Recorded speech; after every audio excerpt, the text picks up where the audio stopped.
أهلا بكم. سيرة النبي محمد صلى الله عليه وسلم احنا كمسلمين متشبعين بيها بشكل كبير جدا، وبنسمعها وعارفين تفاصيلها سواء في البيت من الأسرة أو في المسجد من الأئمة والعلماء أو حتى في المدرسة بالنسبة للمناهج التعليمية. المسلمين متشبعين بالسيرة النبوية، وحتى الإخوة المسيحيين اللي عايشين بينا في أوطاننا العربية والإسلامية برضو متشبعين بسيرة محمد صلى الله عليه وسلم، سواء بسبب احتكاكهم مع المسلمين أو بسبب بناء الكنائس للحواجز والجدران اللي تمنعهم وتحول دون تفكيرهم انهم يطلعوا على الاسلام من وجهة نظر شخصية. بتستبق بعض الكنائس في اوطاننا العربية والاسلامية الموضوع ده بوضع رؤية محددة ونظرة محددة وتقديم معلومات محددة للمسيحيين اللي بيتبعوا الكنائس ديت كفكرة استباقية قبل ما هو يسعى انه يتعرف على الاسلام. يعني كمسلمين وكمسيحيين في الاوطان العربية والاسلامية متشبعين بسيرة محمد صلى الله عليه وسلم، وده كله بيؤدي في النهاية ان احنا ما بنشوفش بعض الحاجات البسيطة الموجودة في السيرة ديت وفي قصة حياة الرسول محمد صلى الله عليه وسلم، واللي هي بقى بيشوفها المستشرقين واللي ما يعرفوش الاسلام وبيبدأوا يسعوا للتعرف عليه. عين المستشرق ده وعين الشخص اللي ما كانش يعرف الاسلام قبل كده لما بيبدأ يقرأ في سيرة محمد صلى الله عليه وسلم بيشوف حاجات احنا ما بنشوفهاش، وبيكون واقع بعض الأحداث عليه أكثر من وقعه علينا إحنا اللي متشبعين بسيرة محمد صلى الله عليه وسلم. وكلنا نسمع عن الإعجاز العلمي للقرآن الكريم أو للسنة النبوية، واللي عن طريقها بيكون سعي البعض لإثبات صدق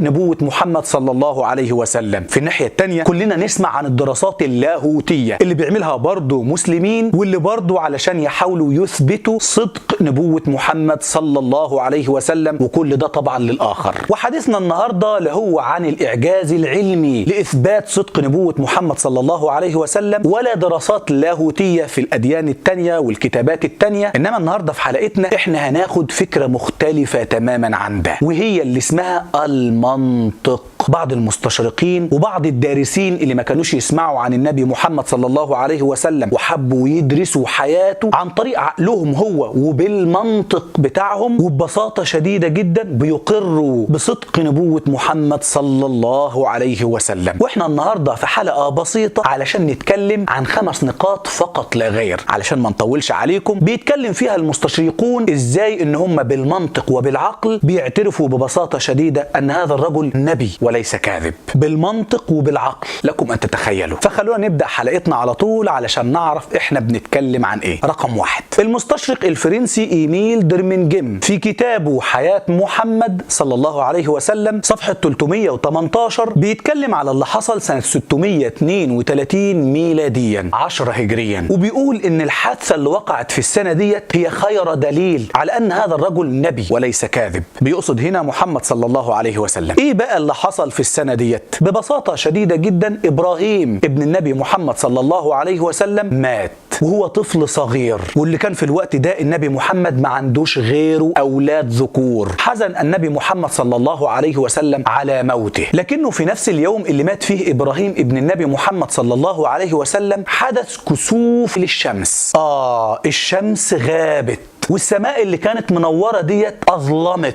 بعد ما انتهى كسوف الشمس ده تناقل الناس فيما بينهم ان دي معجزة خاصة بإبراهيم ابن النبي محمد صلى الله عليه وسلم. الشمس حزينة والسماء حزينة، وبدأ الناس يقولوا انكسفت الشمس لموت إبراهيم، وانتشر الخبر بين الناس حتى وصل إلى النبي محمد صلى الله عليه وسلم نفسه. بيقول بقى المستشرق الفرنسي إيميل درمينجيم عن الموضوع ده: لو أن محمد صلى الله عليه وسلم كاذب ومش نبي ونبوته غير صادقة لكان انتهز الفرصة ديت واستخدم الموضوع ده كدعاية ليه، أو على الأقل كان أقر الناس في اللي بيقولوه، أو على أقل الأقل كان سكت وترك الناس يتكلموا. لكن كل ده ما حصلش، بل إن النبي محمد صلى الله عليه وسلم قطع الموضوع من جذوره ونهى هذا الخبر المنتشر بشكل كامل وحاسم، فقال: إن الشمس والقمر آيتان من آيات الله لا ينكسفان لموت أحد ولا لحياته، فإذا فإذا رأيتم ذلك فافزعوا إلى ذكر الله وإلى الصلاة. علشان يقول المستشرق الفرنسي بقى ردا على الموقف ده جملته الشهيرة اللي خلدت ليه إن هذا الأمر لا يصدر من كاذب مدعي النبوة. لو كان النبي محمد صلى الله عليه وسلم كذاب ونبوته ديت غير صادقة كان استغل الحدث وكان عمل لنفسه دعاية أكبر وكان قال لهم الشمس زعلت على موت ابني، أو على الأقل زي ما قلنا كان غض الطرف عن اللي بيتقال. لكن موقف النبي صلى الله عليه وسلم الحاسم كان شيء غريب عند المستشرق الفرنسي ده وغيره من المستشرقين لما بيقروه. الموقف ده استوقفهم كتير جدا. رقم 2 من الحاجات المنطقية في سيرة محمد صلى الله عليه وسلم اللي بتدلل برضه على صدق نبوته هو شخصية اسمها عبد العزة ابن عبد المطلب، أو اللي كان بيكنى بقى بأبي عتبة، أحد أعمام النبي محمد صلى الله عليه وسلم. لكم أن تتخيلوا أن الشخصية ديت والمعروفة عندنا إحنا المسلمين ومشهورة بكنية تانية برضه وهي أبو لهب، من أكتر الشخصيات اللي بتثبت صدق نبوة محمد صلى الله عليه وسلم. الراجل ده ببساطة شديدة جدا تطاول على النبي محمد صلى الله عليه وسلم هو وزوجته أم جميل، وهو مرة قاعد كده والنبي محمد بيدعوهم هو واللي حواليه للإسلام، سألوا وقال له ماذا أعطى يا محمد إن آمنت بك؟ هاخد إيه؟ فيرد عليه النبي محمد صلى الله عليه وسلم كما يعطى المسلمون، هتاخد زي بقية المسلمين. فيرد عليه أبو لهب ويقول له ما لي عليهم فضل؟ ما هيكونش لي عليهم سيادة ولا زيادة؟ تبا لهذا من دين، تبا أن أكون أنا وهؤلاء سواء. زعلان إن هو هيكون زيه زي بقية الناس. فتنزل بقى الآيات قرآنية بل سورة كاملة وهي سورة المسد، تبت يدا أبي لهب وتب ما أغنى عنه ماله وما كسب سيصلى نارا ذات لهب وامرأته حمالة الحطب في جيدها حبل من مسد. سورة بتنزل كاملة هنا بتقول إن الاتنين دول هيدخلوا النار وهيتعذبوا في النار. ده في هنا كلام بيجزم. لكم أن تتخيلوا بقى إن السورة ديت نزلت قبل وفاة أبو لهب ب10 سنوات، 10 سنين كاملة كان قدام عبد العزة بن عبد المطلب أن يهدم الإسلام. أبو لهب كان قدامه يعمل كده بجملة واحدة بس، إنه ببساطة شديدة يروح يقول أشهد أن لا إله إلا الله وأن محمدا رسول الله، ولو بالكذب، لأن الإسلام يجب بما قبله. وبالتالي لو قال الجملة ديت فهو هنا اتغفر له كل اللي فات، يعني من المفترض هيدخل الجنة. فوقتها بقى هيكون إيه محل الصورة ديت من الإعراب؟ سورة المسد اللي بتقول إنه هيدخل النار بعيدا عن هيخلد فيها ولا لأ. إيه محل الصورة ديت من الإعراب في الوقت ده؟ 10 سنوات كاملة لا هو ولا زوجته حد منهم حاول يفكر كده وينطق حتى ولو بالكذب بلا إله إلا الله محمد رسول الله علشان حتى يهدم الدين ده. الإقرار بالعذاب أو الإقرار بالنعيم في حياة إنسان شيء لا يقدر عليه إلا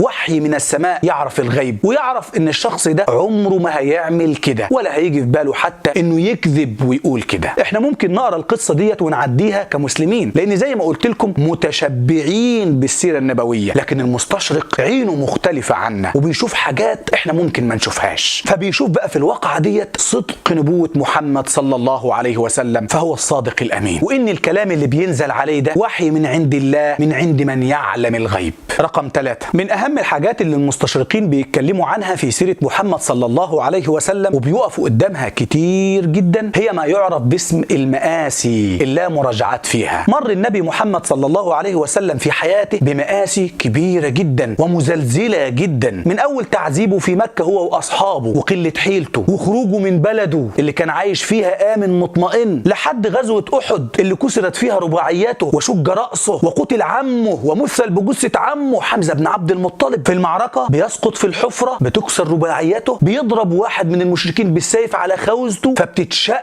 خوذته وبتدخل جوه راسه وبيتألم أشد الألم وهم بيطلعوا منه الخوذة وبينزف دم من فمه ومن راسه وبيقتلوا عمه حمزة بن عبد المطلب بل بيمثلوا بيه. مأساة خطيرة جدا بيمر بيها النبي وأصحابه. مش بس كده بل المشهد بقى الخطير وهم داخلين المدينة المنورة بعد غزوة أحد وبعد اللي حصل في غزوة أحد والمنافقين واليهود واقفين على الجنبين والمسلمين وفي القلب منهم النبي محمد صلى الله عليه وسلم داخلين كده في الطريق وبيسمعوا بقى الغمز واللمز من هنا وهناك. ما أصيب بمثل هذا نبي قط، ما محمد إلا طالب ملك، وغيرها بقى من الغمزات واللمزات اللي تعرضوا ليها وهم داخلين إلى المدينة المنورة. مآسي بيمر بيها النبي محمد صلى الله عليه وسلم، فبيتعرض للهزيمة في ظاهر القول وبيتعرض للسخرية وبيتعرض للامتهان وبيتعرض أصحابه لمثل ما تعرض له. كل ده ببساطة شديدة جدا عند المستشرقين، ونظرة المستشرقين تستوجب حاجة اسمها المراجعات.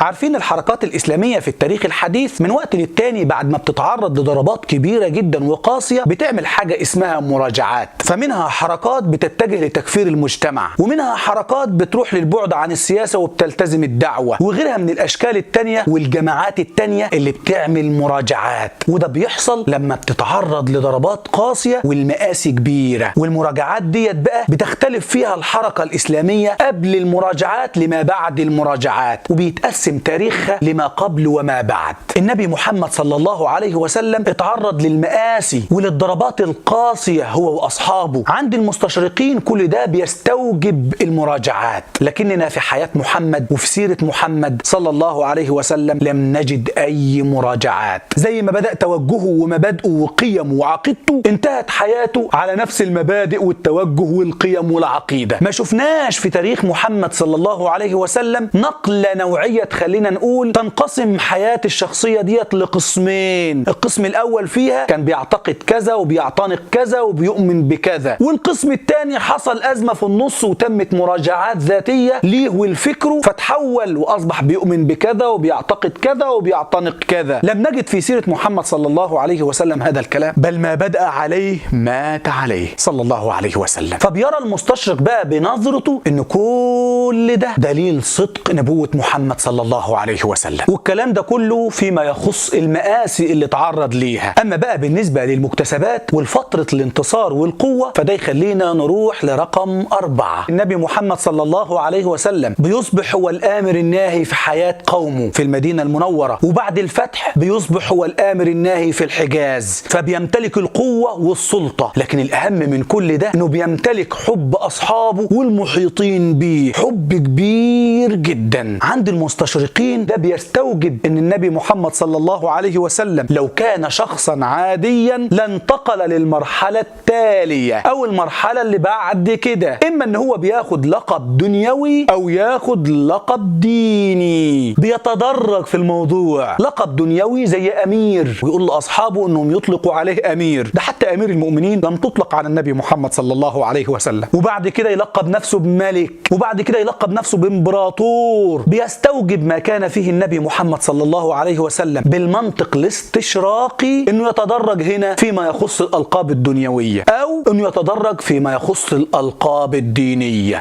ليه أخطر بقى إنه دلوقتي يكون نبي بعد شوية وحب أصحابه اللي حواليه والقوة والسيطرة اللي وصل ليها، المفترض إنه ياخد لقب جديد بقى، أو يقول على نفسه إنه يتنزل روح الله فيه، إنه هو روح الله على الأرض أو صورة الله على الأرض. وكل ده مش موجود في سيرة محمد صلى الله عليه وسلم، بل موجود المضاد لده. فينظر النبي محمد صلى الله عليه وسلم لأصحابه اللي بيحبوه حب شديد جدا، واللي بيمدحوه واللي بيقدروه واللي بيعلوا من شأنه، ويقول لهم لا تطروني كما أطرت النصارى ابن مريم، فإنما أنا عبده فقولوا عبد الله ورسوله صلى الله عليه وسلم. بالنظرة الاستشراقية اللي بنتكلم عنها، استخدام العقل والمنطق وتطبيق كل ده على شخصية محمد كشخصية تاريخية فيما يخص المآسي اللي تعرض ليها، كان ده كله بيستوجب حاجة اسمها المراجعات، واللي بتقسم حياته لما قبل وما بعد. أما فيما يخص القوة والسلطة وحب أصحابه ليه، فده بيستوجب الانتقال للمرحلة الثانية، المرحلة اللي بعد كده. دنيويا ياخد ألقاب دنيوية، دينيا يرفع من نفسه فوق مصاف البشر. وكل ده لم يجده المستشرقون في سيرة محمد صلى الله عليه وسلم. رقم 5، مدعي النبوة في عصر النبي محمد صلى الله عليه وسلم. احنا ممكن نكون كمسلمين زي ما قلت متشبعين بالسيرة النبوية، علشان كده بنشوف موضوع مسيلمة الكذاب ده عادي وغيره بقى من مدعي النبوة. انما المستشرقين بيقفوا قدام القصص ديت بشكل كبير جدا، وبيعتبروها دليل صدق على نبوة محمد مع الحاجات اللي احنا قلنا عليها من شوية. فيقول لك بقى ان في عهد النبي محمد صلى الله عليه وسلم يطلع له واحد تاني اسمه مسيلمة الحنفي من نجد، فيبعت للنبي محمد صلى الله عليه وسلم رسالة مع 2 من أنصاره ويقول له فيها سلام عليك،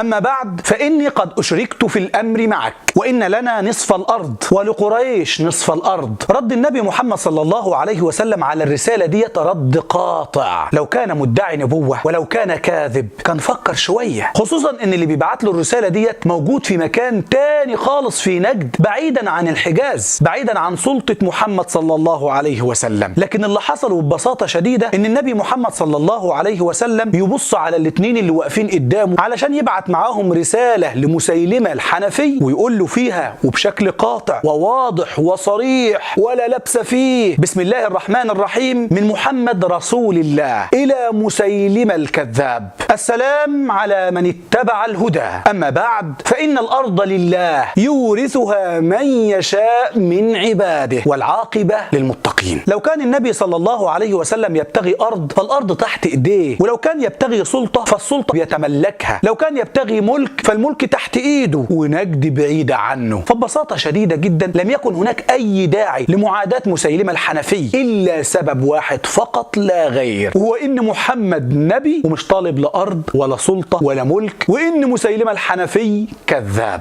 هو ده السبب الوحيد اللي بيشوف المستشرقين لما بيطلعوا بيقروا سيرة النبي محمد صلى الله عليه وسلم، بيشوفوا كل ده. لما بتجي تطلع كده على سيرة محمد صلى الله عليه وسلم حاجات كتير بتعدي علينا احنا كمسلمين وعلى المسيحيين اللي عايشين بينا، لان زي ما قلت لكم احنا متشبعين بسيرة محمد صلى الله عليه وسلم. منا اللي بيقرأوا كدراسة ودين وعلم وإيمان، ومنا اللي بيتم تلقينه علشان يكون عنده حصانة ومناعة ضد الدين ده وما ينتشرش بينهم. أما بقى المستشرق أو اللي جاي من الخارج، خارج العالم الإسلامي، وبيطلع على سيرة محمد صلى الله عليه وسلم، فبيشوف حاجات احنا ما بنشوفهاش. بيشوف قد ايه ان المنطق والعقل بيقول ان هذا الرجل صادق ولا يمكن ان يكون مدعي نبوة. بعض الناس بتؤمن بالعلم علشان يجدوا ان النبي محمد صلى الله عليه وسلم بالعلم هو الصادق الامين، وبعض الناس بتؤمن بدينها وبلاهوتها وبكتاباتها ودراساتها علشان يجدوا برضو ان النبي محمد صلى الله عليه وسلم في اللاهوت بتاعهم هو الصادق الامين. والنهارده بنقدم لكم بقى اللي بيؤمنوا بالمنطق والعقل، بالعقل اللي بيعتبروه اغلى شيء عندهم، علشان نجد بهذا المنطق وبذلك العقل ان النبي محمد صلى الله عليه وسلم